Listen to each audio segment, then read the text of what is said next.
성부와 성자와 성령의 이름으로 아멘. 하늘과 땅을 만드시고 사람을 귀하게 지으신 하느님 아버지, 예수 그리스도를 저희에게 보내주시어 하느님을 아버지라 부르게 하시니 찬미 받으소서. 살아있고 힘이 있는 말씀으로 주님께서 친히 저희에게 사랑을 알려주시고 삶의 뜻을 깨우쳐 주시니 감사하나이다.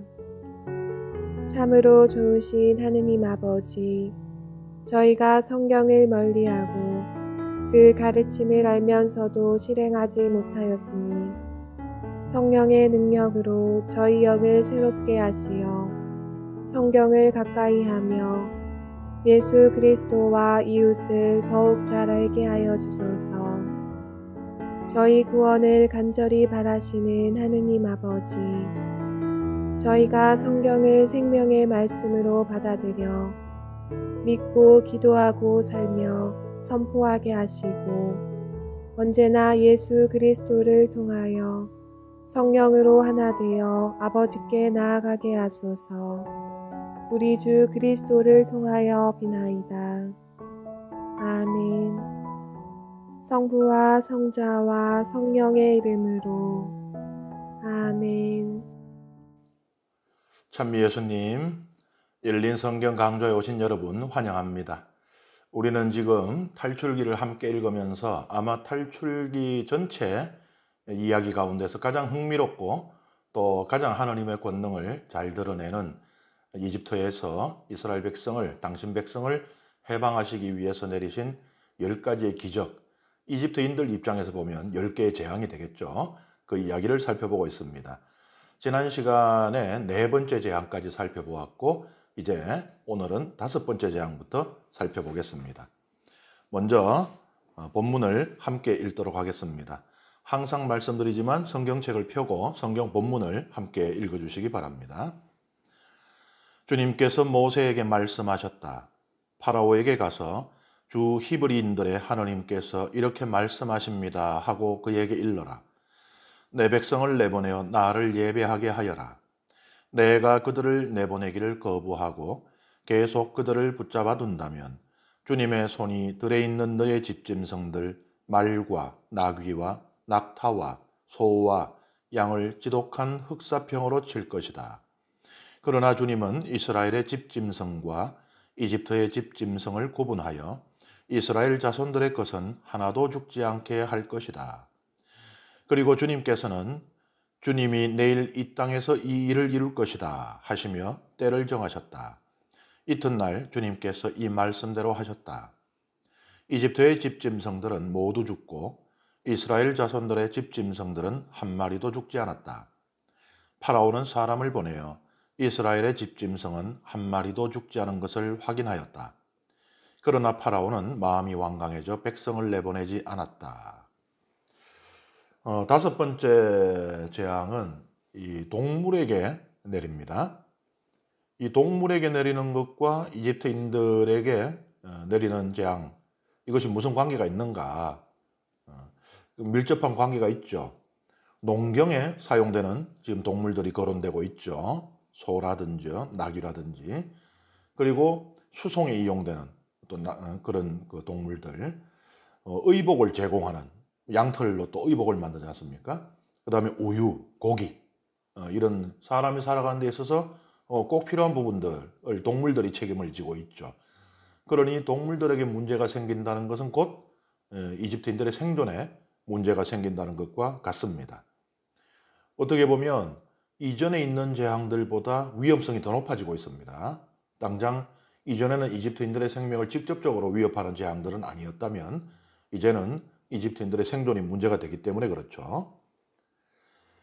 여기 보면은 이 짐승들에게 내리는 재앙의 이름을 흑사병이라고 이렇게 우리말 성경은 번역을 하고 있습니다. 흑사병은 뭐 많이 들어보셨겠지만 14세기 중반 유럽을 휩쓸었던 그 전염병입니다. 몇 명이 죽었느냐 통계는 상당히 다양한데요. 최소로 보는 아주 보수적인 통계에 따르면 7,500만 명이 죽었다고 합니다. 최대는 2억 명의 사람이 죽었다라고 그렇게 통계는 말하고 있습니다. 그런데 우리말 성경으로 흑사병이라고 되어 있지만 여기서 보면은 이게 사람에게 감염이 되지 않기 때문에 사실은 흑사병이라는 번역이 적절하지는 않을 수 있어요. 짐승들에게만 도는, 그러니까 인수 공통으로 전염되는 흑사병, 우리 그 이야기를 들어보면 그렇잖아요. 쥐들이 돌아다니면서 사람에게 옮겼다. 그러니까 인수 공통 감염병으로 드러나는 것이 흑사병의 특징인데 여기에서 보면은 사람은 걸리지 않기 때문에 흑사병이라는 그 이름은 뭐 딱 맞진 않다라고 볼 수 있겠습니다. 오히려 뭐 AI 혹은 구제역 같이 동물들에게만 전염되는 그런 가축 전염병. 그래서 만약에 제가 번역을 했다면 지독한 가축 전염병으로 번역을 했을 것 같습니다. 하느님께서 처음에 내리는 재앙들은 사람을 가리지 않죠. 이집트인들, 이스라엘인들 가리지 않고 그들이 살고 있는 땅 전체에 해당이 되고 있지 않습니까? 그런데 여기에서는 하나님께서 구분을 하셔요. 이집트인들이 기르는 가축들만 다 병에 걸리고 이스라엘 백성이 기르는 가축들은 무사하게 됩니다. 그래서 이제는요, 이전에 그 이집트 전체를 뒤덮는 그런 그 재앙을 보면서 이스라엘 백성이 와, 우리 하나님이 대단하신 분이시구나, 능력이 엄청나시구나, 우리가 이때껏 이런 신들의 이야기는 들어본 적도 없다 했다면 이제는 그거 더하기 하나가 더 생기게 돼요. 그러한 능력을 하나님께서 여전히 보여주시지만 이스라엘 백성은 보호하고 계시다는 거. 그러니까 이제 한 발 더 나아가게 되죠. 처음에 이스라엘 백성이 하나님의 그 놀라운 권능을 보면서 저분한테 잘못 보면 큰일 나겠구나. 그러니까 아주 원초적인 원시적인 종교심, 이 발로가 그것이거든요. 신의 분노를 피하기 위해서 제물을 바치고 또 신들을 즐겁게 할 수 있는 신전을 짓는다든지 이런 행위들, 또 신이 바란다라고 생각되는 것을 계명으로 정하여 지키는 이런 것이 아주 원초적인 종교심이라면, 그러니까 회초리 맞지 않기 위해서 신을 섬기는 것, 그것이라면 이제 좀 더 그 성숙한 이 종교심은 뭐겠어요? 그 신을 사랑하게 되는 것이죠. 우리가 고백성사에서도 그런 이야기를 하지 않습니까? 하등통해, 상등통해를 나누죠. 하등통해는 지옥에 가지 않기 위해서 영원한 벌이 두려워서 죄를 뉘우치고 고백하는 것이라면, 상등통해는 하나님께 대한 사랑 때문에 내가 그 사랑하는 분을 마음 아파게 해드렸다라는 그 마음에서 회개가 이루어지는 것, 이것을 상등통해라고 하죠. 그래서 우리가 상등통해에 이루어야 성숙한 신앙인이라고 말을 하지 않습니까? 말하자면 지금 이스라엘 백성이 그 과정을 거치고 있는 것이에요. 처음에 하나님의 무서운 권능, 단지 놀라울 뿐만이 아니고 무서운 권능이죠. 그 권능이 긍정적으로 이루어진 게 아니잖아요. 막 땅에 씨를 뿌리자마자 곡식을 자라게 하는 그런 권능이 아니잖아요. 물을 못 먹게 만들고 또 이 개구리 때문에 막 사람이 살 수가 없게 만들고 이런 식으로, 그것을 보았을 때 떠오르는 첫 번째 그 생겨나는 감정은 두려움이었을 겁니다. 그러니까 두려운 분이니까 저분에게 함부로 해서는 안 된다 생각이 들었겠죠. 그런데 이제 하나님께서 그 권능으로 자기들을 보호하고 있다는 것을 깨닫게 되면 어떻게 됩니까? 하나님을 사랑하게 되는 것이죠. 그래서 이 성숙한 신앙으로 나아가는 그런 과정입니다. 그리고 제가 이 10가지의 재앙은 이집트의 신들과 하나님 사이의 대결이라고, 우주적인 신들의 전쟁이라고 표현을 했었는데, 여기에서도 마찬가지로 해당되는 신들이 있습니다. 사실 많은 이집트 신들은 동물의 형상으로 표현되었어요. 이집트 신들뿐만 아니고 고대 근동의 신들도 많은 경우에 동물의 형상으로 나타납니다. 예를 들어서 가나안 땅의 주신인 바알이 황소의 모양으로 이렇게 나타나듯이요. 이것은 꼭 그 고대 근동 지방 이집트에만 제한된 것이 아니라 뭐 아프리카라든지 또 우리 동양에도 마찬가지입니다. 그래서 토템이라는 것이 있잖아요, 그죠? 이 동물 형상들인데 이것이 이제 신을 상징합니다. 그래서 예를 들면 이집트에는 그 고대의 그 부족 간의 전쟁을 할 때 그렇게 했답니다. A라는 부족이 있어요. A라는 부족이 있고 B라는 부족이 있는데, A라는 부족은 이러한 신을 섬깁니다. 소의 형상을 한 신을 섬겨요. B라는 부족은 닭의 형상을 한 신을 섬깁니다. 그러면은 부족 간의 전쟁이 벌어지기 전날 중간 지점에 있는 숲에 이 두 형상을 가져다 놓는답니다. 그리고 나서 다음날 이 부족 간의 전쟁을 한대요. 이게 뭐예요? 신들이 먼저 싸우고 그 다음에 그 신들의 지배를 받는 인간들이 싸운다는 것이거든요. 우리 단군 신화에 이 호랑이와 또 곰 이야기가 있지 않습니까? 쑥갓만으로 호랑이는 못 먹겠다 하고 도망가잖아요. 이것도 그런 토템적인 신앙으로 해석하는 경우들이 있습니다. 이 곰신을 섬기는 민족, 호랑이신을 섬기는 민족. 곰신을 섬기는 민족은 이제 우리 한민족으로 해석을 하고 또 호랑이신을 섬기는 민족은 중국의 민족 가운데 하나로 해석하는 그런 경우들도 있습니다. 어쨌든 이집트에 많은 신들이 동물의 형상을 하고 있어요. 그 중에서 특히 황소는 아피스 신과 머네비스 신, 요게 아피스 신이거든요. 그 다음에 암소는 하토르 신, 여기 하토르 신입니다. 순양은 크눔 신, 이렇게 상징을 합니다. 그러니 이 짐승들이 모두 병에 걸려서 죽어나갔다는 것은 이 신들이 하나님께 패배했다는 것을 상징하고 있습니다. 여섯 번째 재앙 이야기 함께 읽어보겠습니다. 주님께서 모세와 아론에게 말씀하셨다. 너희는 가마에 있는 그 얼음을 두 손 가득히 쥐어라. 그리고 모세가 그것을 파라오 앞에서 공중으로 뿌려라. 그리하여 그것이 먼지가 되어 이집트 온 땅에 퍼져나가 이집트 온 땅에 있는 사람과 짐승에게 궤양을 일으키는 종기가 되게 하여라. 그들은 가마에 있는 그 얼음을 쥐고 파라오 앞에 섰다. 모세가 그것을 공중으로 뿌리니 사람과 짐승에게 궤양을 일으키는 종기가 되었다. 요술사들과 모든 이집트인에게 종기가 생겨 요술사들도 종기 때문에 모세 앞에 서 있을 수가 없었다. 그러나 주님께서 파라오의 마음을 완고하게 하셨으므로 그는 그들의 말을 듣지 않았다. 주님께서 모세에게 말씀하신 그대로였다. 여섯 번째 재앙은 거름이 종기가 된 것입니다. 우리말 성경의 종기로 번역한 히브리어 단어는 셔힌입니다. 이것은 다양한 종류의 감염성 피부병을 의미해요. 그리고 죄를 공중에 뿌리는 이 모세와 아론의 행위는 이집트 요술사들이 그 당시에 자주 하던 행위 하나를 닮았습니다. 이들은 동물들을 태웁니다. 제사를 지낸다는 것이 동물을 태운다는 거니까요, 그죠? 태우면 죄가 나오잖아요. 그 타고 남은 동물의 죄를 공중에 뿌렸었습니다. 축복의 표지였어요. 그런데 모세와 아론은 마치 이집트 요술사들이 하는 행위와 비슷한 행위를 하지만 축복이 내리는 게 아니죠. 저주가 내리죠. 여기 보면은 8절에 가마에 있는 그 얼음이다 이렇게 나옵니다. 이 가마를 이스라엘 백성이 벽돌을 굽는 그 중노동을 했잖아요. 그렇게 이 해석을 하는 사람들이 있습니다. 그러니까 뭐예요? 이스라엘 백성이 겪었던 그 고통하고 이집트인들이 겪게 될 이 고통을 연결시키고 있다는 것이죠. 그런데 이것은 뭐 학문적으로는 사실 근거가 미약합니다. 왜냐하면 고대 이집트에서는 오늘날 우리가 그러하듯이 벽돌을 고온에 구워내지 않았어요. 그냥 자연스럽게 햇볕에 긴 시간 동안 서서히 말려서 사용을 했기 때문에 그렇지가 않습니다.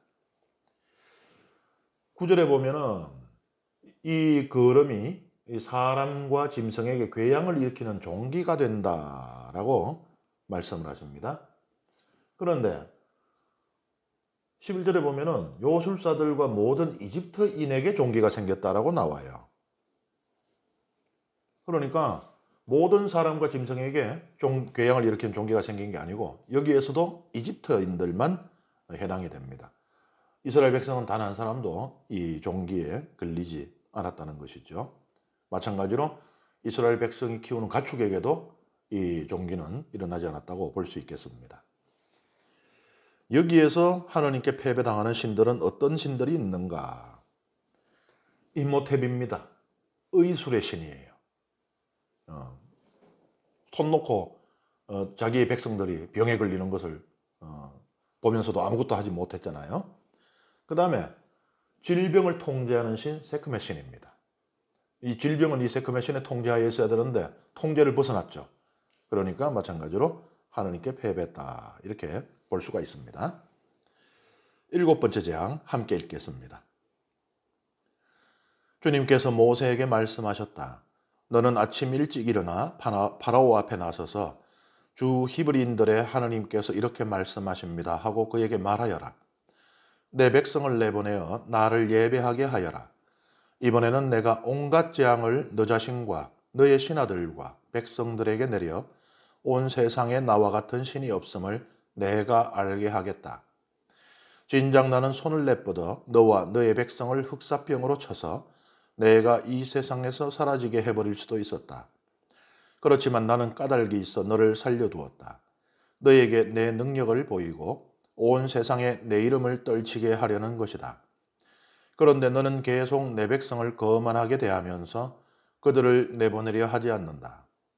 그러므로 나는 내일 이 시간에 이집트가 생긴 날부터 지금까지 한 번도 내린 적이 없는 엄청난 우박을 쏟아붓겠다. 그러니 이제 사람을 보내어 너의 집짐승과 들에 있는 너의 모든 것을 안전한 곳으로 옮겨라. 미처 집 안으로 들어오지 못하고 들에 남은 사람이나 짐승은 모두 우박에 맞아 죽을 것이다. 파라오의 신하들 가운데 주님의 말씀을 두려워한 자들은 제 종들과 집짐승들을 재빨리 집 안으로 피신시켰다. 그러나 주님의 말씀을 마음에 두지 않은 자들은 제 종들과 집짐승들을 그대로 들에 내버려 두었다. 주님께서 모세에게 말씀하셨다. 내 손을 하늘로 뻗어라. 그리하여 우박이 이집트 땅에 있는 사람과 짐승과 모든 풀 위에 내리게 하여라. 모세가 지팡이를 하늘로 뻗자 주님께서 우레와 함께 우박을 내리셨다. 번갯불이 땅으로 떨어졌다. 주님께서 이집트 땅에 우박을 쏟으셨다. 번갯불이 잇따라 번쩍이면서 우박이 내렸다. 이처럼 엄청난 우박은 이집트의 나라가 선 뒤로 이집트 온 땅에 한 번도 내린 적이 없었다. 이렇게 우박이 이집트 온 땅에서 사람을 비롯하여 짐승에 이르기까지 들에 있는 모든 것을 쳤다. 들의 풀도 모조리 치고 들의 나무도 모조리 부러뜨렸다. 그러나 이스라엘 자손들이 사는 고센 땅에만은 우박이 내리지 않았다. 파라오는 사람을 보내어 모세와 아론을 불러다 말하였다. 이번에는 내가 죄를 지었다. 주님께서는 오르시고 나와 내 백성은 그러다. 주님께 기도해다오. 우레와 우박이 너무 심하구나. 내가 너희를 내보내겠다. 더 이상 여기에 머무르지 않아도 된다. 그러자 모세가 그에게 말하였다. 제가 성읍을 나서는 대로 주님께 제 손을 펼치겠습니다. 그러면 우레가 먹고 우박이 더 이상 내리지 않을 것입니다. 이는 세상이 주님께 속한다는 것을 임금님께서 아시게 하려는 것입니다. 그래도 임금님과 임금님의 신하들이 아직 주 하느님을 두려워하지 않으실 줄을 저는 알고 있습니다. 마침 보리는 이삭이 패고 아마는 꽃이 피어 있었으므로 아마와 보리는 못 쓰게 되고 말았다. 그러나 밀과 귀리는 늦게 나오는 것들이었으므로 못 쓰게 되지는 않았다. 모세는 파라오에게서 물러나 성읍을 나와서 주님께 손을 펼쳤다. 그러자 우레와 우박이 먹고 땅에는 비가 더 이상 쏟아지지 않았다. 파라오는 비와 우박과 우레가 먹는 것을 보고 다시 죄를 지었다. 그와 그의 신하들의 마음이 또 완강해진 것이다. 파라오는 마음이 완고해져 이스라엘 자손들을 내보내지 않았다. 주님께서 모세를 통하여 말씀하신 대로였다. 이 7번째 재앙의 기록은 앞의 재앙의 기록에 비교해서 월등히 길죠. 그리고 이 재앙은 7번째 있잖아요. 완전함을, 충만함을 의미하는 숫자 7의 위치에 있습니다. 이런 것들이 다 연결돼서 의미가 있어요. 여기 보면은 지금 하나의 재앙을 내리시잖아요. 근데 하나님께서 마치 여러 재앙, 총체적인 재앙을 내리시듯이 온갖 재앙을 내리시겠다 그래요. 우박을 내리는 것은 하나의 재앙인데, 어떻게 보면은 이 우박은 하나의 재앙이지만 앞의 재앙을 모두 합친 것의 효과를 낼 수가 있습니다. 여기서 사람, 동물, 식물 모두가 피해를 보거든요. 마치 앞의 재앙들을 모아놓은 것 같죠. 하나님께서 이러한 재앙들을 내리시는 이유가 나옵니다. 온 세상에 나와 같은 신이 없음을 내가 알게 하겠다. 제가 계속 말씀드리고 있죠. 이 재앙들을 통해서 하나님께서는 이집트의 신들을 쇠퇴시키고 계시다고요. 그것을 이렇게 말씀하고 계시는 거예요. 하나님께서. 온 세상에 유일무이한 하나님이심을 밝히시는 것입니다. 하나님의 의도가 성공합니까? 실패합니까? 일단은 성공하죠. 어떻게 알 수가 있어요? 파라오가 뭐라 그럽니까? 주님께서는 오르시고 나와 내 백성은 그러다. 파라오가 주님이라고 고백을 하고 있습니다. 그런데 그러면은 이제 여기서 이 재앙이 끝나느냐? 끝나지 않습니다. 우리가 럭키 세븐 그런데 7개로 딱 끝나는 게 아니고 뒤에 또 3개가 더 있어요. 그래서 10개가 되죠. 10이라는 수도 충만한 완전수이기도 하지만은 뒤에 세 재앙은 이집트인들보다는 이스라엘 백성에게 관여가 됩니다. 이 이집트인들은 이제 여기서부터 이미 이집트인들이 파라오에게 아이고 이제 그만 내보내시다 이럴 정도가 돼요. 그런데 이 뒤에 세 개의 재앙이 더 필요한 것은 이제 이스라엘 백성이 참으로 하나님께서 누구신지를 알게 되기 위해서 필요한 것이죠. 그리고 이제는 이 파라오도 그렇고 또 이집트인들이 한 발 물러서려고 하는 것이 하나님께서 물러설 여지를 주셨기 때문입니다. 여기 보면은 이전의 재앙들하고 다르게 하나님께서 미리 경고를 하시잖아요. 그러니까 이 재앙을 피할 우박의 재앙이 이게 엄청나게 무서울 겁니다.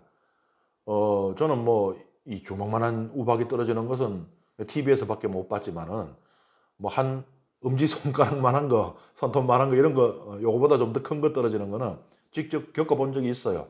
불란서에서 이제 운전을 해서 가는데 갑자기 우박이 마치 어떤 뭐 광주리로 그냥 갖다 붙듯이 막 쏟아지는 거예요. 아, 이거 막 차 유리가 깨질 정도로. 앞에 차들도 운행을 할 수가 없으니까 다 서 있고 피할 데도 없습니다. 불란서는 알프스 산맥, 피레네 산맥을 제외한 이 내륙에는 산도 없거든요. 그러니까 피할 데도 없어요. 나무도 없고 도로 위에서. 차 안에서 그냥 맞는데 막 진짜로 우장창창창창 소리가 끝도 없이 납니다. 한 20분 이상을 그렇게 했거든요. 굉장히 두려웠습니다. 무슨 일이 날까 봐. 근데 만약에 이집트에서 우리가 가끔 TV에서 보듯이 조망만한 이런 우박이 떨어진다면 맞고 사람이 사망할 수가 있는 것이죠. 근데 하나님께서 미리 피하시게 해주시는 거예요. 그러니까 하나님께서 이제 이집트 백성들을 다 죽이려고 하시는 것이 아니라는 것을 이들은 알게 되겠죠. 그러면은 그러면 저 양반이 저 신이 원하시는 게 무엇일까? 이런 생각을 하게 되겠죠. 만약에 저 신이 우리를 다 죽이려고 한다면 물러설 곳이 없으면은 뭐 악으로 버티게 되겠죠. 하나님께서 미리 이 경고를 함으로써 이 피하게 해주시는 이유는 이집트인들이 물러날 자리를 마련해 주신다고 볼 수가 있겠습니다. 그래서 이 하나님의 말씀을 듣고 피한 이집트인들은 또 동물들을 피신시킨 이집트인들은 피해를 보지 않게 되죠. 그런데 농작물은 피신을 못 시키잖아요. 밭에서 덜해서 자라고 있는. 어떻게 해요? 오박 맞고 다 죽었을 거 아니에요. 굶어 죽어야 되나? 그렇진 않아요. 요 시기를 우리가 어떻게 알 수 있어요? 파스카가 몇 월에 있습니까? 부활절이 몇 월에 있어요? 그걸 생각하면 되죠. 이때 보리가 한창 폐에서 자랄 때입니다. 그러니까 보리는 이제 못 먹는다고 보면 돼요. 근데 조금만 참으면은 그 다음에 귀리의 철이 돌아옵니다. 이집트 옛날에 고대 농경의 그 달력에 따르면은 보리 다음에 귀리거든요. 그래서 이 보리는 싹 이제 못 먹게 되죠. 배 좀 고프겠죠. 배 좀 골아가면서 이제 저 야훼라는 신을 건드리면 우리가 큰일 나겠구나. 하지만 굶어 죽지는 않습니다. 귀리가 이제 자라기 때문에. 이 재앙을 통해서 폐퇴시키는 이집트의 신들은요. 하늘의 신 누트, 호루스, 그 다음에 비와 이슬의 신 테프누트, 그 다음에 곡식의 신 오시리스, 대기의 신 수입니다. 이 우박이 내리는 것과 다 관계되고 있는 영역의 신들이죠. 이 호루스 신입니다. 이 재앙을 겪었더니 이제 파라오가 처음으로 하나님께 죄를 지었다고 고백을 합니다. 하지만 그럼에도 불구하고 이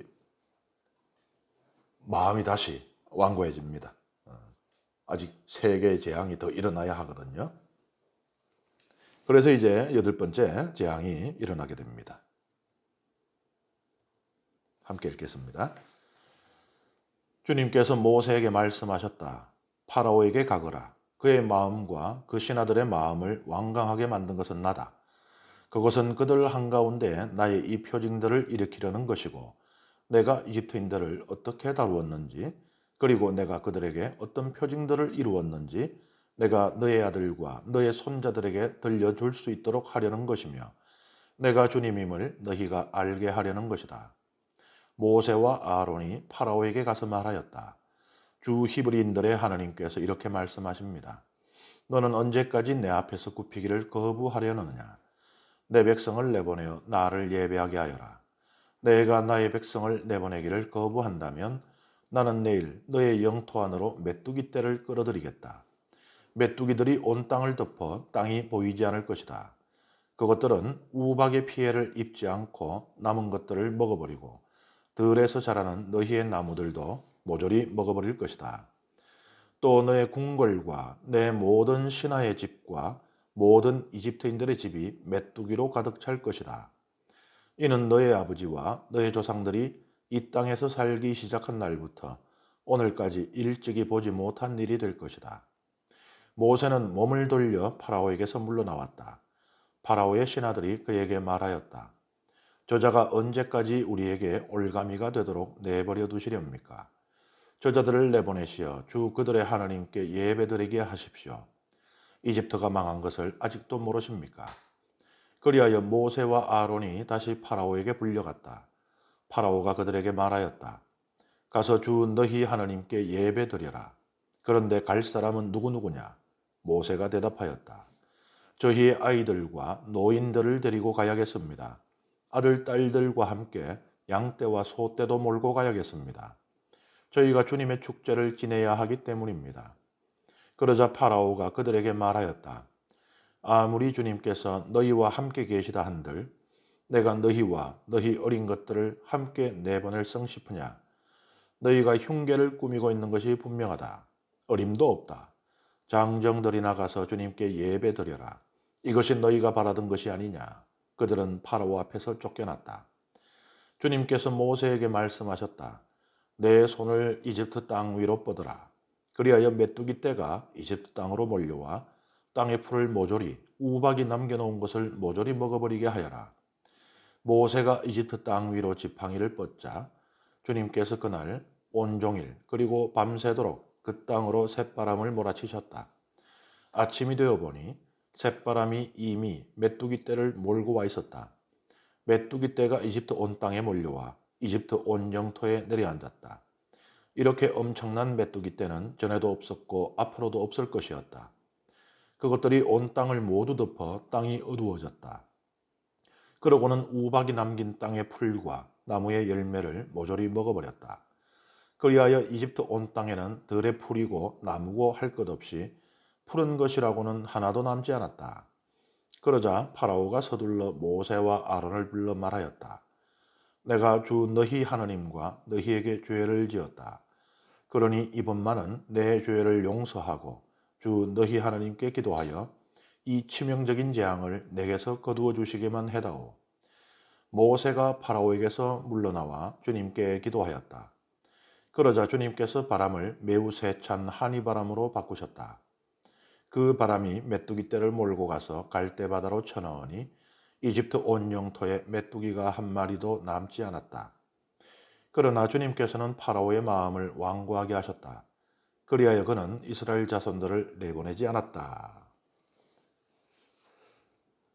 이제 이집트인들 가운데서도 이 파라오에게 이스라엘 백성을 내보냅시다 라고 간청을 하고 또 그렇게 주장하는 사람들이 있습니다. 제가 아까 말씀드린 대로 하나님께서 물러날 여지를 주셨기 때문에 이렇게 된 것이죠. 그런데 파라오는 내보낼 마음이 없어요. 다만 이 일시적인 위기를 넘기고자 하는 마음밖에 없습니다. 그래서 이스라엘 백성 전체를 다 풀어주는 것이 아니라 너희가 뭐 제사 지내고 싶다 그랬지 않느냐. 도망간다 얘기 안 했거든요. 그죠? 근데 파라오도 알죠. 그러니까 나도 알고 너도 알아요. 우리 서로 이런 얘기를 하지만 속뜻은 하지만 어쨌든 너희들이 제사 지내고 싶다 그랬으니까 제사 드리게 해줄게. 제사 지내는 데는 장정만 가면 되지 않느냐. 이렇게 이제 그 뭐예요? 가족을 볼모로 잡은 상태에서 제사를 허용해 주겠다는 것이죠. 여기 보면 바람이 두 개가 나와요. 쇳바람이 여기 나오죠. 메뚜기를 몰고 오는 바람입니다. 그 다음에 하니 바람이 나오죠. 메뚜기를 돌려보내는 이 바람입니다. 이집트가 이렇게 있어요. 근데 쇳바람이 동풍이거든요. 그럼 바람이 여기서 불어요. 그러면은 어디서 메뚜기가 오느냐? 시나이 반도에서 온다는 거예요. 그죠? 이집트가 이렇게 있잖아요. 여기 아프리카 대륙입니다. 뭐 가끔씩 조금 이렇게 모르시는 분도 있을 수 있는데 이집트는 이 아프리카에 있어요. 그게 아프리카인입니다. 고대 이집트인은 완전히 검은 피부는 아니었다고 하지만 이 금붉은 아주 짙은 붉은색의 그런 피부를 갖고 있었다 그래요. 이 이집트가 그게 아프리카였어. 아이고 그래 안 생각했는데 이집트 바로 밑에 에티오피아가 있어요. 에티오피아 사람들 아주 까맣잖아요. 그걸 생각하면 이해가 쉬울 거예요. 아프리카에 있습니다. 그리고 이쪽은 이제 아라비아 반도. 그 요 사이 이렇게 있는 것이 시나이 반도거든요. 그 동풍이면은 여기서부터 메뚜기가 온다는 얘기예요. 그런데 이것은 자연적이지가 않아요. 왜냐하면 세례자 요한의 주식이 뭐였다라고 복음에 나오죠? 메뚜기와 벌꿀이라고 나오잖아요. 그런데 그 메뚜기라고 돼 있는 단어가 이 오류였을 것이라고 보기도 합니다. 학자들에 따라서는. 왜냐하면은 이 시나이 반도의 메뚜기가 찾아보기 힘들거든요. 메뚜기는 먹을 것이 풍부해야만 존재할 수 있어요. 근데 먹을 게 없어요. 그럼 메뚜기가 땅 파먹고 사는 것도 아니고. 그래서 메뚜기는 이 시나이 반도 그리고 광야에는 찾아보기 힘듭니다. 그래서 세례자 요한이 먹었던 것도 메뚜기가 아니고 우리가 보면은 이 자비로운 아버지의 비유 보면은 이 탕자 아들이 재산 다 탕진하고 돼지가 먹는 열매. 무슨 열매라 그래요, 그거를? 쥐엄 열매.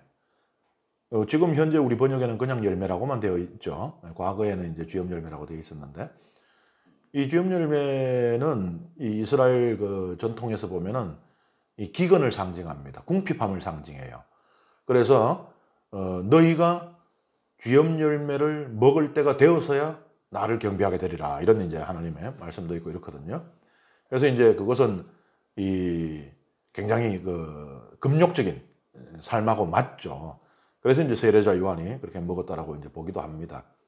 어쨌든 여기는 메뚜기가 자연적으로 그렇게 엄청나게 많이 발생할 수가 없어요. 모래를 파먹을 거예요, 걔들이. 그러니까 뭐예요? 여기서부터 메뚜기가 왔는 이것은 자연적이지 않은 일이 일어난 것입니다. 하나님의 이제 초자연적인 권능이 발생을 한 것이죠. 나중에는 이제 다시 이쪽으로 또 돌려보냈다. 한이 바람이 불어서, 서풍이 불어서 돌려보냈다. 이제 이렇게 나오게 되는데, 메뚜기가 한 요만하잖아요. 요즘 보니까 농약을 치지 않는 이 논들 해서 이제 각 지역별로 축제, 메뚜기 축제를 하는 곳들이 있더라고요. 허수아비를 쫙 세워놓고 사람들이 이제 이렇게 모기망 같은 거 들고 가고 메뚜기 잡아서 나오는데 저도 따라가서 잡아서 구워 먹기도 했습니다만은 요만하잖아요. 저게 얼마나 해가 되겠는가 그런 생각을 할 수 있죠. 메뚜기 한 마리가 2g을 보통 안 넘는다 그러거든요. 메뚜기 한 마리가 먹는 양이 얼마인가 하면 매일 자기 몸무게만큼이에요. 그러니까 먹어봐야 2g. 아주 미약하잖아요. 그런데 이게 메뚜기 개 채수가 많아지면 이게 엄청난 일이 벌어진다 그래요. 1920년대에서 30년대까지 그러니까 10년 이상을 메뚜기 떼가 아프리카 대륙 전체를 횡단하는 일이 있었답니다. 거기서 메뚜기 떼가 완전히 황폐화시켜버린 이 땅의 면적이 얼마인가 하면 1,300만 제곱킬로미터인데 이게 잘 와닿지 않잖아요. 이런 수의 개념이. 쉽게 말하면요. 미국 땅 2배를 초토화시켰어요. 메뚜기 떼가. 어마어마하죠. 근데 또 우리가 미국 땅 2배도 또 하나 받았지 또. 예를 들면은 제가 미국에 있을 때 이제 피츠버그에 있었는데 그쪽에 이제 레이크 이어리라고 하는 미국의 5개의 큰 호수 가운데 3번째로 큰 게 있었거든요. 거기에 우리나라가 들어갈 수 있을 정도예요. 3번째로 큰 호수에 우리나라가 들어갈 수 있을 정도예요. 그런 5대 호를 끼고 있는 미국 대륙입니다. 그 미국이 2개가 사라진 거예요. 메뚜기 떼에 의해서. 이제 이러면 조금 실감이 나겠죠. 어마어마합니다. 파라오가 치명적인 재앙이라고 부르고 완전히 납작 엎드리게 되는 것이 왜냐하면 아까 우박으로는 어떻게 돼요? 보리 이제 막 패고 있던 보리가 싹 망했잖아요. 아이고, 그럼 굶어 죽냐? 뭐가 있어요? 귀리가 있다 그랬잖아요. 메뚜기 떼가 이제 귀리까지 싹 다 먹어치운 거예요. 이제 진짜 굶어 죽게 되는 거죠. 그러니 파라오가 치명적인 재앙이라고. 그러니까 우리가 생각하면 우박 이만한 우박에 맞으면 한 방 맞으면 바로 죽는데 그것보다 어떻게 이게 더 치명적일 수 있나. 바로 이런 이유가 있는 것입니다. 이 재앙을 통해서 하나님께서 물리쳐 이기시는 이집트의 신들이 있는데 그 신들을 보기 전에 먼저 메뚜기 떼 우리가 이만큼 어마어마한 메뚜기 떼를 잘 본 적이 없기 때문에 제가 영상을 하나 준비를 했습니다.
예, 영국 BBC 방송의 영상을 이렇게 보았습니다. 어마어마하죠. 나중에는 아예 앞이 잘 보이지 않을 정도 이런 메뚜기 떼라면은 뭐 덜에 있는 것이 나만 알 수가 없겠죠. 이 재앙을 통해서 농경의 신 오시리스, 그 다음에 추수의 신 세트, 곡식의 신 네프리, 들의 신 아누비스, 메뚜기의 신 세라피아 등이 하나님께 패배합니다. 고대 이집트의 타니스라고 하는 곳에서 발견된 비문이 있거든요. 그 비문에 무엇이라고 써 있는가 하면 신들이 메뚜기 떼로부터 보호한 풍요로운 들판 이렇게 돼 있어요. 신들의 일입니다. 신들이 메뚜기 떼로부터 이 덜을 보호함으로써 자기 백성들을 이 굶주림에서부터 구원하는 그 역할을 해야 되는데 못했죠. 그러니까 신들이 무능함이 드러난 것입니다. 그 다음에 9번째 재앙 이야기 함께 읽겠습니다. 주님께서 모세에게 말씀하셨다. 하늘로 손을 뻗어라. 그리하여 어둠이 손으로 만져질 듯한 어둠이 이집트 땅을 덮게 하여라. 모세가 하늘로 손을 뻗자 사흘 동안 짙은 어둠이 이집트 온 땅을 덮었다. 사흘 동안 사람들은 서로 볼 수도 없었고 자리를 뜰 수도 없었다. 그러나 이스라엘 자손들이 사는 곳은 어디에나 빛이 있었다. 파라오가 모세를 불러 말하였다. 너희는 가서 주님께 예배드려라. 다만 너희 양떼와 소떼만은 남겨두어라. 어린 것들은 너희와 함께 가도 좋다. 그러자 모세가 대답하였다. 임금님께서도 주 저희 하나님께 저희가 바칠 희생 제물과 번제물을 내주셔야 하겠습니다. 그리고 저희의 집짐승들도 저희와 함께 가야 합니다. 한 마리도 남아서는 안 됩니다. 그 가운데서 주 저희 하나님께 바칠 것을 골라야 하는데 저희가 그곳에 다다를 때까지는 주님께 무엇을 바쳐야 할지 알지 못하기 때문입니다. 그러나 주님께서는 파라오의 마음을 완고하게 하셨다. 그리하여 그는 그들을 내보내려 하지 않았다. 파라오가 모세에게 말하였다. 나에게서 썩 물러가라. 다시는 내 얼굴을 보지 않도록 조심하여라. 내가 내 얼굴을 보는 날 너는 죽을 것이다. 모세가 대답하였다. 말씀하신 대로 저도 임금님의 얼굴을 다시는 보지 않겠습니다. 9번째 재앙인데요. 암흑이 온 이집트를 사흘 동안 뒤덮는 것입니다. 여기 보면은 근데 어둠이 어떻게 표현되어 있는가 하면 손으로 만져질 듯한 어둠. 뭐 우리는 어떻게 표현해요? 뭐 칠흑 같은 어둠. 뭐 이렇게 표현을 하죠. 그런데 여기서는 이제 그러한 수사적인 뭐 어둠의 농도에 대한 것이라기보다는 다르게 해석을 할 수 있습니다. 손으로 만져질 듯한. 그러니까 그냥 어두우면 어떻게 일어나요? 해가 떠 있어야 될 때 또는 달이 떠 있어야 될 때 어둠이 일어날 때는 일식이나 월식으로 일어나잖아요. 태양이나 달을 가림으로써 일어나는 어둠이잖아요. 그런데 이것은 이제 그러한 종류의 어둠보다는 손으로 만져질 듯한 이제 여기에서 힌트를 얻어서 어떻게 해석을 하는가 하면은 이집트에는 캄신이라고 하는 모래폭풍이 있어요. 어마어마하죠? 이게 덮친다고 생각을 해보세요. 요 안에 있어요. 요 안에 있는 사람 뭐 보이겠습니까? 아무것도 안 보이겠죠? 그래서 이 캄신이 온 이집트를 뒤덮었다. 이제 이렇게 해석할 수도 있습니다. 그리고 실제로 캄신은 이렇게 이제 뒤덮으면서 이동을 하는데 한 번 캄신이 일어나면 한 사흘가량 지속했다 그래요. 그러니까 이제 성경의 이야기하고 부합하죠. 그렇다면 이것은 그건 뭐야? 자연현상이잖아. 이것은 이게 기적이 되나? 그런데 하나님의 초자연적인 권능이 여기서 드러나나? 이건 캄신은 지금도 일어나고 있는 것인데 이렇게 생각할 수가 있죠. 그런데 캄신이 아무리 커도 이집트가 어마어마하게 땅덩어리가 크거든요. 그걸 다 덮을 수는 없습니다. 그리고 또 뭐예요? 이스라엘 백성이 사는 고센 땅만은 비켜갔다고 돼 있잖아요. 뭐 캄신이 앞에 뭐 내비가 달려 있어가지고 야 저기 고선에다 좌회전 이랬을 리도 없고 그래서 이것은 자연 현상이 아니다. 그리고 설사 이것을 일식이나 월식으로 일어난 어둠이라고 해석을 한다 하더라도 이때까지 역사적으로 사흘간 지속되는 일식이나 월식이 관측된 적이 있습니까? 그러니까 이것은 자연 현상이라고 볼 수는 없죠. 이것을 이제 겪더니 파라오가 앞에보다는 조금 더 나은 이제 타협안을 제시를 해요. 가축은 남겨두고 어린 것들은 너희와 함께 가도 좋다. 이렇게 되죠. 그러니까 뭐 이것을 짐승새끼 이제 이렇게 보는 사람들도 있습니다. 그런데 여기에서는 이제 그 아이들을 의미한다고 봐야 돼요. 그리고 이제 성경의 역본이 다양하잖아요. 우리나라만 해도 지금 역본이 많습니다. 그죠? 우리나라에 그런 게 어디 있어? 우리가 히브리 저것도 아닌데.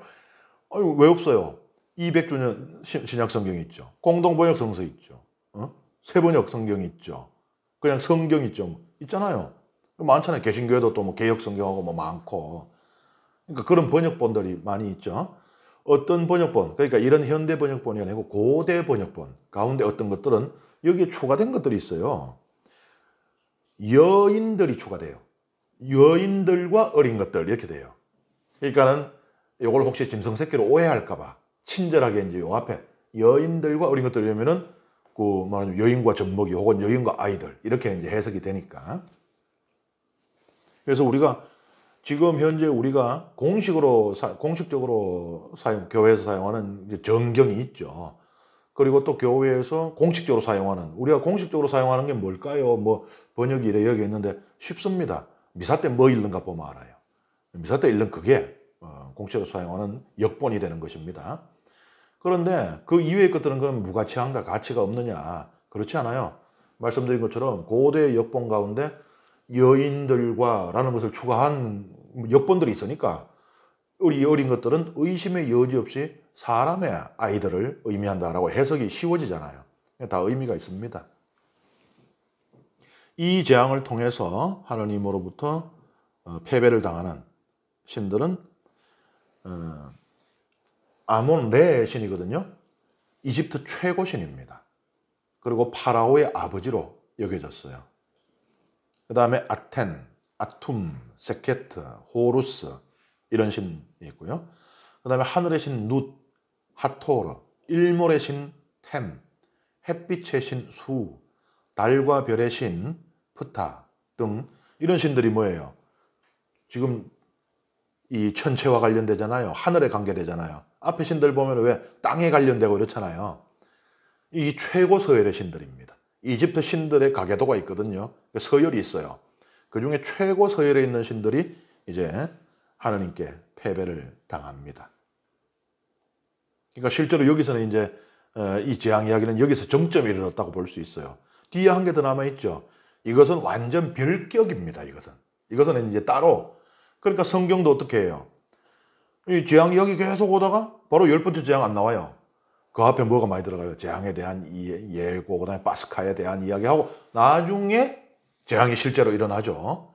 말하자면 뜸을 들이고 있어요. 쌀에. 그러니까는 그 뭐예요?